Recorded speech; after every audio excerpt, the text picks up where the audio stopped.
Good morning guys, happy Wednesday. Ayan, nandito kami sa Parkid. Eto na, bit-bit na namin yung Cybex car seat ni Healing ibibenta. Sana talaga kunin to kasi from 250 binabaan na namin ng 150 to. Ayan, ready to go. Ayan. Si Harold ang kausap ng buyer eh, kasi siya rin ang nagpo sa marketplace. Pinost ko din siya pero kay Harold may nagtanong. I think pupunta muna kami ng doctor's appointment ko kasi 11:15 AM yun. And then may mga dadaanan pa kami. Samahan nyo kami guys. Okay, let's go.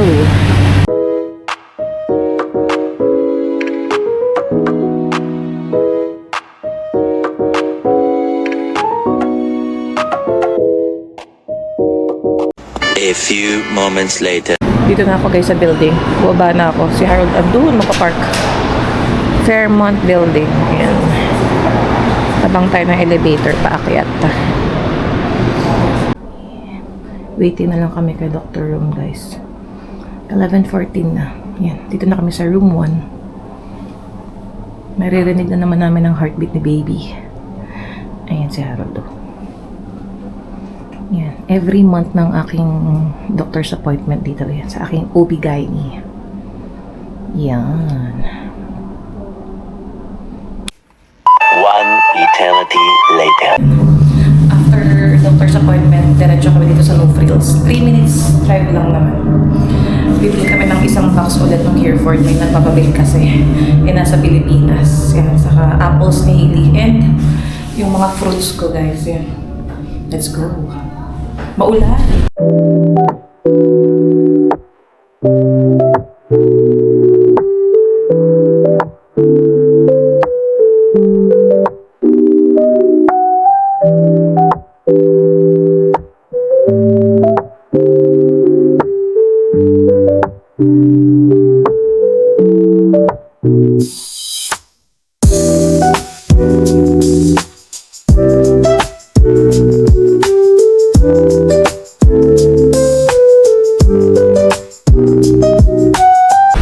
Maulan guys. Nandito na kami sa may taas parking. Hinintay ko lang si Harold. Ito lang bili namin, apples. Dahil nag-request si Hailey ng apples. Ayaw niya ng mga ibang fruit sa bahay, pati snacks niya. Ang gusto niya talaga apples kasi nga may sakit. Happy kami dyan. And then mag-start na ako kumain ng wheat bread. I think this one is whole grain. Itong nabili ko, good luck. Tapos banana yon. And then kay Harold na yung isang box nung luncheon meat na pabili ng friend ko. Ayan o. A few moments later.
A few moments later.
Hello guys.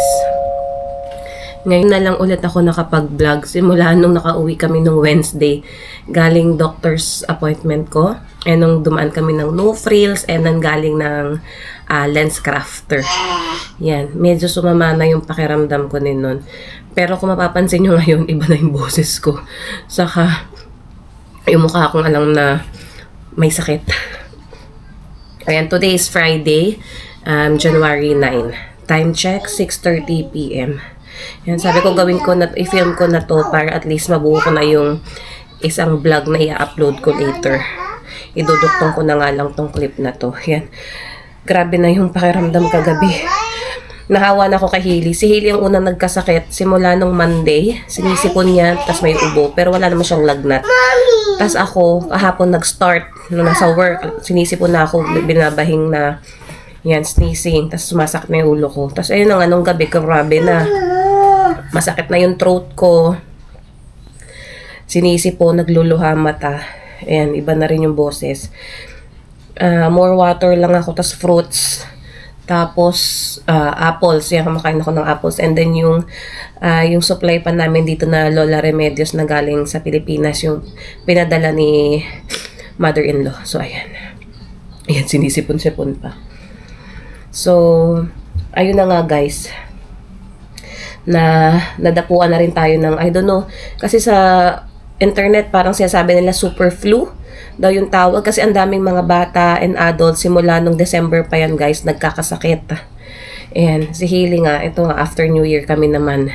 Though meron naman akong flu vaccine, meron akong COVID vaccine, tapos nung Wednesday nga, meron akong Tdap vaccine na ginawa ng aking OB.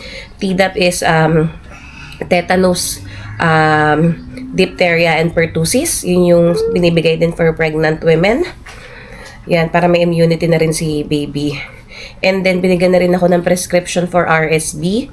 Pero ang gagawin kong, nagpa-appointment pala ako for RSV ng mga 34 weeks ko. Kasi currently, magto 31 weeks na ako eh. So, in-appointment ko siya, binuko siya online kanina dito sa Shopper sa baba namin. And RSV is not free.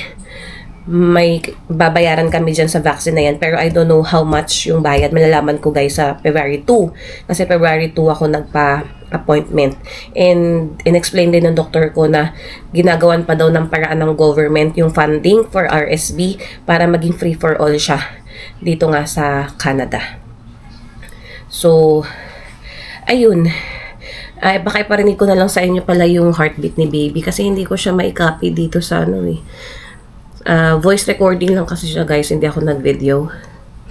Pero dahil every 2 weeks na ang aking appointment, so try ko ulit sa January 20th kung ma-video ko yung heartbeat ni baby. So parinig ko na lang sa inyo.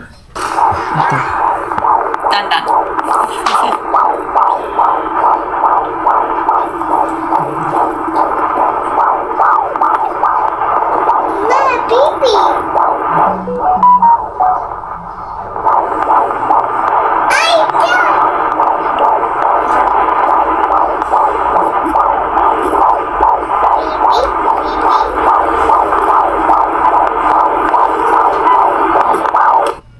Ayan guys. Yan ang heartbeat ni baby. Normal naman. Kaya, ayun. And then sa next clip ko na lang i-explain din yung result ng aking glucose testing. Another vlog yun guys. Ayan. And then, di ba, nabanggit ko din, nung ba nang umpisa ng vlog na binibenta namin yung car seat ni Hailey, yung luma niyang Cybex. Ayan, finally nabenta guys. So, tinawagan si Harold bandang mga 3 or 4 p.m. that day. Tapos sabi nila, 15 minutes away na lang daw sila kukunin nila. So, nakipagkita si Harold sa baba, ibinigay yung car seat and nag-i-transfer sa kanya ng 150. So, finally, na-let go na namin yung car seat. Kahit medyo binabaan namin yung price. At least, nabenta pa namin. Kasi sabi namin, kung hindi pa mabibenta yung car seat, ipapamigay na lang namin siya ng free sa FB group. Eh, ayun, may bumili din. Kaya, parang medyo nakabawi-bawi sa pambayad ng mga car seat na binili kay baby and Hailey. Yeah, not bad. And, yun nga, nung nagpunta kami dun sa optical clinic, kumuha kami ng 2 Ray-Ban Meta, guys. Ayan. Ibabalik namin yung Ray-Ban Meta after 2 weeks. I-email daw kami or i-text kasi papalitan yung mga lenses. Say hi! Hi! Say hi! Medyo okay na yan eh. Medyo hinog, ano ba, tawag doon, hinog na yung kanyang sipon, hindi na yung runny. Saka hindi na siya nagluluha. Pero may konting ubo. So, pares kaming nagtatahul-tahulan pa. Pero masigla naman na siya, guys. So, ayun, mabalik tayo. Dalawang Ray-Ban Meta yung nakuha namin. Yung akin is yung headliner. So, ito. Nag-unboxing kami yan. And then, Gen 2 yan, guys. And then, yung kay Harold is Wayfarer na Gen 2. Pang lalaki. Pero matte. Black matte yung kinuha niya. And, nakuha namin siya ng free, guys. So, ayan. Libre siya dahil sa insurance ni Harold. So, every year, meron inaalat sa kanila na healthcare spending amount. And dito namin nagamit ngayon. Kasi nga parang June na din tong mga eyeglasses namin for, replacement. Every 2 years dito So, parang tinik advantage lang namin yung itong Ray-Ban Meta nga. Yeah, not bad guys. Kasi 'di ba mahal to. So, wala kaming binayaran dyan. Na-cover siya ng insurance ni Harold. Yan. Huwag ka na siguro banggitin yung price. Pero at least, itong dalawang Ray-Ban Meta is na nakuha namin ng free. So, ginamit lang namin yung Visa card na binibigay sa work nila Harold. Nag-isa kami na actually nun Sinwipe ko yung sa akin. Umokay. Yung kay Harold din na binayaran na. Umokay din. And then, balak naming bumalik. Ipa-check up yung mata ni Hailey. 2 years old na siya So, gusto ko nang ipa-check up para if ever.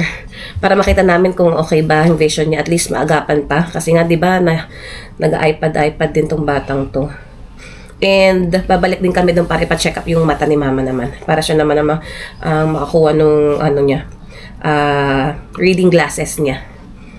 Kaya, ayun. Okay yun sa pinuntahan namin kasi nirecommend din yun nung friend ni Harold Yan, LensCrafter yun sa may West 41st. Okay naman yung mga stuff doon, mababait, saka accommodating. So, ayun. Kanina nga, in-unbox nga namin to, tapos pinapanood namin ng ilang araw na yung video, yung mga features, yung mga ganyan. Ang hirap pala, tapos nag-download na din kami ng Meta AI na app sa phone namin para i-connect yung bawat namin, salamin. So, ayan. Mag-wait na lang kami ng email nila kung kailan namin dadalhin ulit to doon kasi papalitan nga nila yung lenses. And I think pinili din namin yung transition para nag-iiba siya kapag may sunlight, 'di ba? Nagiging sunglasses na din siya para 2-in-1 kasi ganito din to yung salamin ko pati yung kay Harold So, ayun. Yan na muna siguro ma-update ko, guys. Kaya, ayan, pagpasensyahan nyo ng aking boses. Ngayon na talagang nadapuan ng flu. Ay, kailang buntis pa, hindi mo na ako pwedeng mag-take ng mga gamot-gamot pa. Though, ang Tylenol daw is safe sa buntis, yung acetaminophen. Pero ayoko nang mag-take. Yan, kasi nag-iron din ako ng every other week. Kaya, ayun, dito ko na muna tatapusin ng aming vlog, guys. If you are new to our channel, please consider subscribing. Yan, and hit the notification bell button para updated kayo guys palagi sa aming mga new uploads. So, please like, share, and subscribe. Hope to see you guys on our next vlog. Say bye! Bye! Bye! Bye!